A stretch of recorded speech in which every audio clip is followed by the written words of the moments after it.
কিছু নারী কত বোকা দেখেন। নারী জানে যে পৃথিবীর ইতিহাসে কখনো কোনো নারী পুরুষকে ঠকিয়ে জিততে পারে নাই।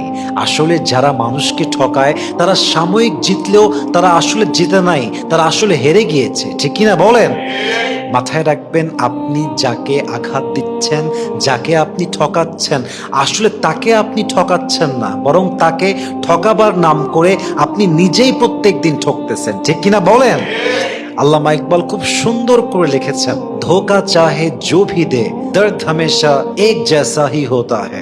अगर कोई खामोश रहे तो ये मत समझना कि उसे तकलीफ नहीं होती। खामोश रहने वालों का दिल भी बहुत ज्यादा टूटता है।